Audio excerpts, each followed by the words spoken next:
O Brasil possui um dos maiores potenciais hidrelétricos do mundo, o que nos permite uma enorme produção de eletricidade. Mas é ainda carente de outras fontes energéticas, como o petróleo, o gás natural e o carvão mineral. Então o país vem procurando soluções alternativas para atender a grande demanda de energia. Entre elas incluem-se a substituição da gasolina tirada do petróleo pelo álcool e a opção por outros recursos não convencionais, como a energia solar e a energia atômica. Olá pessoal, tudo tranquilo? Estamos aqui para o Fontes de Energia 2, a missão. Ou seja, nós temos outros aspectos importantes para discutir a respeito desse assunto, não é? Fontes de energia no Brasil. Não sei se você está recordado, não sei como é que anda a sua memória, mas na nossa aula anterior nós analisamos basicamente os combustíveis fósseis. O petróleo, que é a fonte mais consumida no Brasil, e o carvão, alguns aspectos, não é, que são cobrados mais em provas sobre essas duas fontes de energia. E partimos da nossa discussão sobre fontes de energia analisando uma tabelinha que mostrava o consumo dessas fontes no Brasil, que é essa maravilhosa tabelinha que você vai ver de novo. Olha lá, veja. Evolução do consumo. Então veja lá, o petróleo, que já foi o mais consumido, agora em termos relativos já é quase tão consumido quanto a energia hidrelétrica, já foi analisado, assim como o carvão. O que o petróleo e o carvão têm em comum são combustíveis fósseis, fontes não renováveis de energia. Hoje nós falaremos da hidroeletricidade. Olha a evolução do consumo, quer dizer, é a fonte que mais cresceu seu consumo relativo nos últimos anos, observou? Quase ali encostando com o petróleo. E falaremos também da lenha, que teve uma redução muito grande, e dos derivados de cana-de-açúcar, particularmente estou me referindo ao álcool. Ou seja, lenha e cana-de-açúcar, álcool, é o que nós chamamos de biomassa. Então hoje nós vamos falar da energia hidrelétrica e da biomassa. Deu para entender? Já que o petróleo e o carvão nós falamos na aula passada. Ótimo. Então, primeira coisa, você lembra, observou no gráfico, que o consumo de energia hidrelétrica cresceu muito. E por que cresceu muito? O Brasil está se urbanizando, está se industrializando e é cada vez maior a necessidade, cada vez maior o consumo interno de energia elétrica. Bom, e como é que o Brasil conseguiu ampliar essa produção de energia elétrica?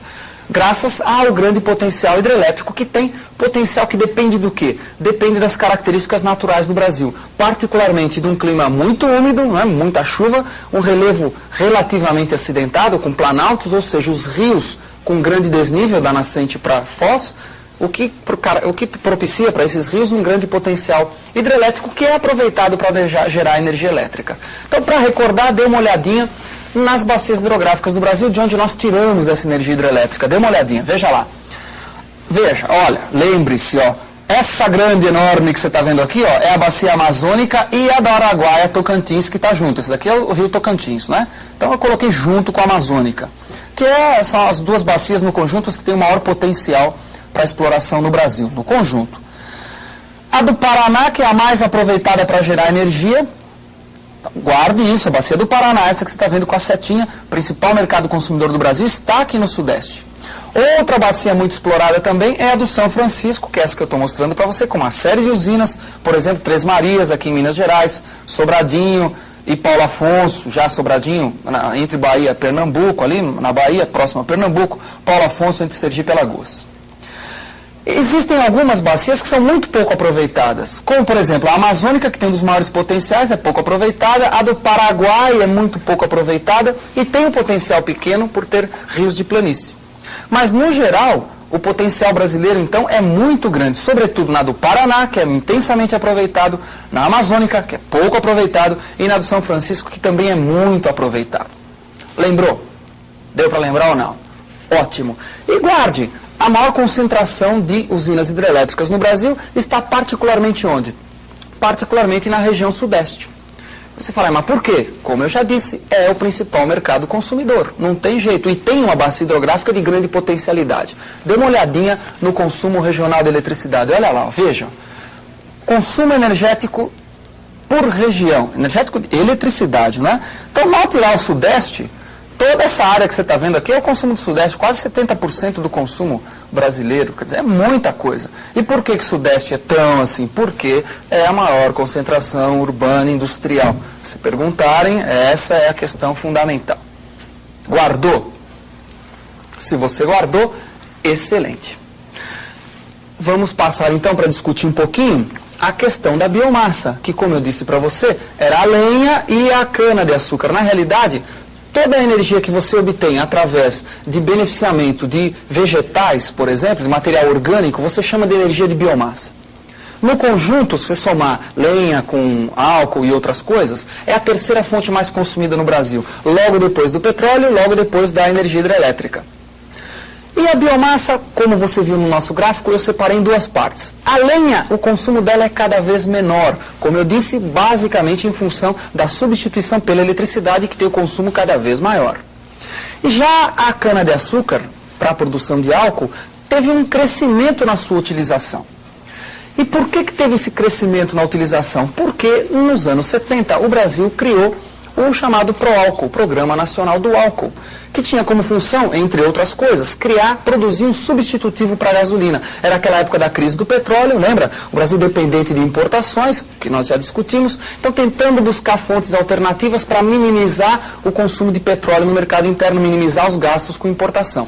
Inventou o PROÁLCOOL. O PROÁLCOOL que teve um momento de auge, né? E atualmente está num momento de crise, não é? Veja algumas cenas do PROÁLCOOL enquanto nós vamos analisar algumas consequências desse programa energético. Dê uma olhadinha, veja que interessante. Observa comigo. Você sabe que a primeira consequência do PROÁLCOOL foi o quê? A expansão das lavouras de cana. Lavoura de cana que é exatamente feita para fornecer a matéria-prima para a usina de álcool, que é o que você está vendo aí, um close de uma grande usina. Então, a expansão de lavoura de cana, no geral sobre áreas bastante férteis, que eram ou poderiam ser aproveitadas para a produção de alimento. Então, essa é uma das grandes consequências do PROÁLCOOL. Né? Veja, essa produção toda ela vai concentrar sobretudo na região sudeste, que é onde vão ter o maior número de usinas vinculadas à produção de álcool para a produção de combustível. Deu para notar? Muito bom. Veja, hoje, como eu disse, o PROÁLCOOL passa por uma situação relativamente delicada. Por quê? Porque desde que ele foi criado até hoje, ele continua tendo um custo muito alto quando comparado com o petróleo ou com o derivado de petróleo. Então essa é a questão mais complicada, quer dizer, o que de certa maneira inviabiliza o programa se ele não receber subsídios maciços do governo. Então esse aspecto é sempre cobrado nas provinhas. Bom, então veja lá, a hidrelétrica cresceu, a energia de biomassa também cresceu. No caso, o álcool cresceu, o consumo de lenha diminuiu, em termos relativos, estou falando tudo em termos relativos.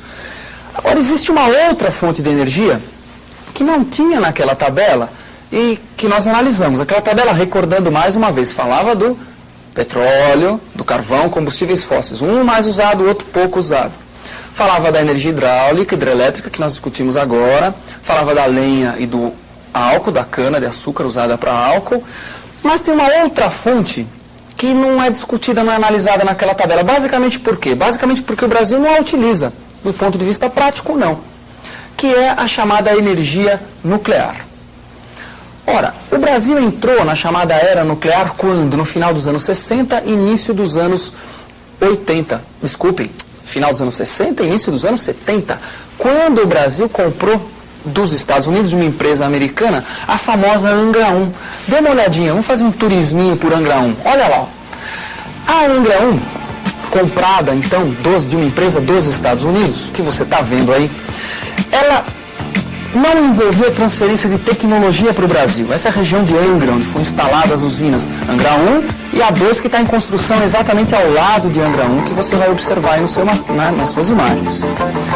Ora, o Brasil, quando comprou Angra 1, não teve a transferência de tecnologia. Quer dizer, o Brasil comprou uma máquina que veio com o manual de instruções como operar. Deu para notar? Muito bom. Isso foi muito criticado, gastou-se muito dinheiro, houve atraso no cronograma de construção da usina. Em meados dos anos 70, o Brasil faz o acordo nuclear com a Alemanha e compra outras usinas, entre elas Angra 2, 3 e outras, e vai instalar exatamente ali do lado de Angra 1. Então lembrou, Angra 2 e 1 não tem nada a ver a princípio uma com a outra. São usinas nucleares, tá? Mas a 1 foi comprada dos Estados Unidos, a 2 da Alemanha, assim como outras. A 2 devia ser Angra meio, né? Porque está metade construída, metade não construída. A 3 só tem um buraco lá. O fato é que quando o Brasil comprou essas outras usinas, teoricamente deveria ocorrer a transferência de tecnologia. O Brasil deveria dominar todo o processo de produção de energia elétrica a partir de combustíveis nucleares, né, de energia atômica. O fato é que isso acabou não ocorrendo por uma série de razões. Agora veja, o fundamental é você lembrar o seguinte: o Brasil tentou entrar na era nuclear através do quê? Não desenvolvendo tecnologia aqui dentro, mas tentando importar essa tecnologia. Com Angra 1, que foi um fiasco, e com Angra 2 e 3 foi fiasco e meio. O fato é que a energia nuclear, raramente ela está incluída nas tabelas de consumo de energia interna aqui no Brasil. Por quê? Porque a participação dela, frente às outras, é muito pequena, é quase praticamente zero. Quando o Angra 1 funciona, porque raramente funciona. Então, por isso que raramente você encontra essa energia nuclear, né, em dados de consumo energético do Brasil. Então, guarda só, o fundamental, né, a moral da história, é que a energia nuclear, junto com o Programa Nacional do Álcool, está diretamente vinculado à questão da busca de fontes alternativas de energia, de novas fontes para se utilizar, sobretudo nos anos 70, início dos anos 80, que era a época da tal da crise do petróleo, que o petróleo ficou muito caro no mercado internacional. Deu para lembrar? Ótimo. Então veja bem, ó, se você prestou bastante atenção nessas nossas duas aulas de fontes de energia, você tem os principais itens que são cobrados nos vestibulares. Quais são as principais fontes, onde elas são exploradas, isso é muito cobrado, não é? Onde são exploradas, quem é utilizado mais, quem é menos, e a evolução dela ao longo do tempo. E lembrar que a evolução está diretamente vinculada à crise dos anos 70, início dos anos 80. Deu para entender? Então, ótimo. E fica muito atento, faça as leituras que for possível para você, né, de fazer sobre esse assunto, que ele está sempre presente no vestibular. Energia é um item estratégico na economia em qualquer país do mundo e do Brasil não é diferente. Então fique atento para esse assunto. E até o nosso próximo assunto. Um abraço.